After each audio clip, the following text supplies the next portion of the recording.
Ang pagbalik sa in-person classes ang pinakadakong nahimo ni President Ferdinand Marcos Jr. ngadto sa sektor sa edukasyon sa iyang unang 100 days. Gani todo ang paningkamot sa mong sektor aron magpadayon ang dekalidad ng edukasyon alang sa mga estudyante. Ani ang special report ni Argil Relator.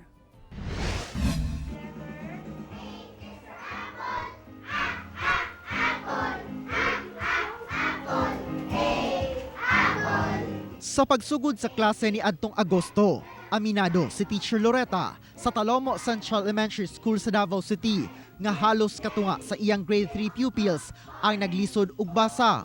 Kini tungod kay unang higayon kini nila nga motongtong og mismong eskwelahan sa elementarya, human na grade 1 o grade 2 sila nga modular ang klase. They really have the difficulty in reading. So this time, we really started to review their phonological awareness so that later on they can already they will have the capacity to read in advance. Busa, ginapatutukan karon ang pagtudlo sa mga bata kung unsaon pagbasa.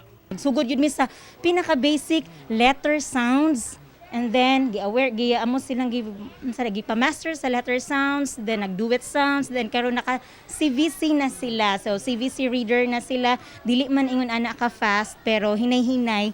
Dinhi sa School Reading Center sa Talomo Central Elementary School, makita ang mga pupils nga pull out gikan sila mga klase uban ang mga ginikanan nga nag-volunteer aron tudluan sila nga magbasa. Kini agig tubag sabno nga matabangan ang mga teachers nga matudluan ang mga bata. Kay lagi dunay dakong hagit karon sa reading sa mga pupils human ang duha ka tuig nga wala sila'y face-to-face classes.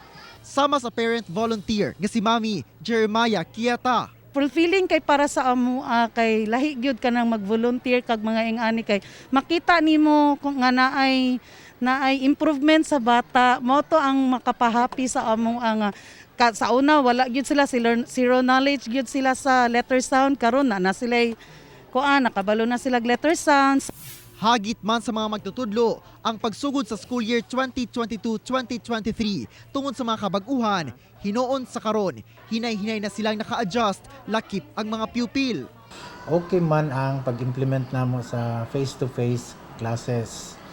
Although na may mga shortages sa classrooms, pero nag-resort na lang pud mi og shifting, no? For there are grade levels nga whole day gid pud sila. Gibutyag ni Vice President o Education Secretary Sara Duterte nga ang pagbalik sa face-to-face classes maoy pinakadakong nahimo sa DepEd sa unang 100 days sa Marcos administration, luyo nga dunay hulga sa COVID-19. Sa planong pagpatuman sa full face-to-face classes sa November 2, giandam na sa DepEd 11 ang ilang technical assistants ngadto sa mga eskwelahan. Kay nagpabilin gihapon ang hulga sa COVID-19, hugot ang pakikalayon sa DepEd ngadto sa LGUs sa pagpatuman sa school-based vaccination. 76% of our schools in Region 11 are already into various face-to-face mechanisms. When I say various face-to-face mechanisms, some are on full, some are on clustering, some are on scheduling.